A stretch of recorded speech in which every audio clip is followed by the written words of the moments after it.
We're a quarter of the way through the year and I got 10 more films to the list. Hey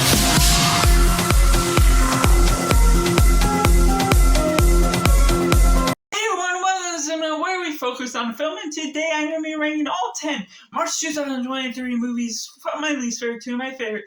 And let me know down in the comments below what you have watched this past month. It was a big blockbuster month, so it's going to be quite a diverse list of what we have watched and what we haven't. But coming in last place, we have Shazam! Fury of the Gods. Unfortunately for me, this one just does not click. The humor and the drama blend does not mesh well together, personally, with Billy Batson going from human to adult as Shazam, and just that juvenile type of idea. It doesn't always click well in the right ways, even if the writing is good itself. And coming in number 9, we have Rega, an Indian movie that is this girl is having complications with someone she really likes, and the way they go about it with the complications that one night where they get together and then the boy leaves. It goes along this sort of rampage that is very slow, and so it's not as extreme as I expected it to be, but it still does give quite a few surprises, and you see the possessive look in her face as she is determined to go about what she is set out to do in getting revenge against him. And so some of it was a little far-fetched in its idea, but I still enjoyed that type of aspect to it at the end. And coming in at number 8, we have 65. Now this one was fine for what it was going for. Adam Driver and getting crashed down on this place with this little girl, and he has to venture to this escape pod, and it was very generic in some ways. It was almost like a disaster movie without the disaster movie happening right there, because they're fighting off against the dinosaurs before the meteorite wipes them out, and you sort of expect what's to happen, how they get out of there and everything, but it was still fun and witty in some points, so it goes at least a little bit of a deserving spot. And coming in number 7, we have Creed 3, one that was not quite the knockout I was hoping for. I really do enjoy all the Rocky movies, and well, besides Rocky 5, as well as the first 2 Creed movies, but this one had some complications with its pacing, feeling too long, and then also having a different directing style with Michael B. Jordan. It's not a bad first directorial debut, but it's just didn't hit all the right marks, and some of the montage felt a little bit left out in this one. And coming in number 6, we have Dungeons & Dragons: Honor Among Thieves. Now this one is fun with the humor, witty humor from Hugh Grant and Chris Pine especially. You're getting all these fantasy aspects that some is a little bit expected for what you're getting, a little generic, not too flavorful in the world building that it's going for, but it still is a superior Dungeons & Dragons film that I didn't expect to be seen, even if some of it just isn't hitting all the right notes. And coming in number 5, we have Operation Fortune. Now this is a fun Guy Ritchie movie. It's nothing too grand, but it does have its intentions to be this heist movie, and there's trickery and subplots along the way that really divert your attention but keep you attentive to all the action going on.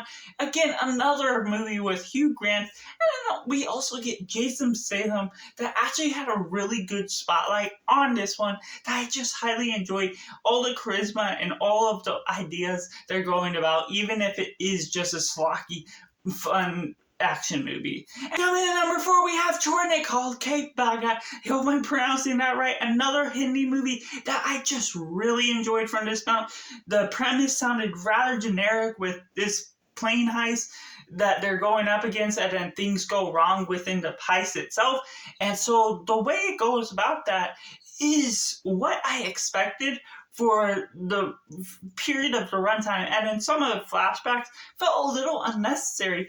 But as it gets more toward the end, more toward more big reveals of what is going behind the scenes, everything begins to make that much more sense and become that much more extreme of a movie and creative in its essence, because it didn't end up being some generic plane heist movie that still could be good but could be generic.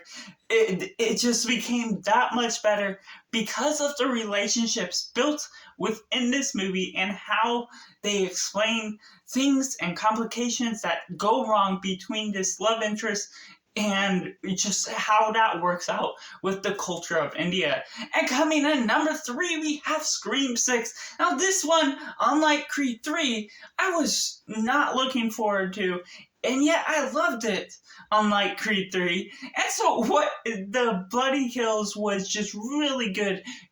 Moving it to New York gave it a much different perspective than I expected it to.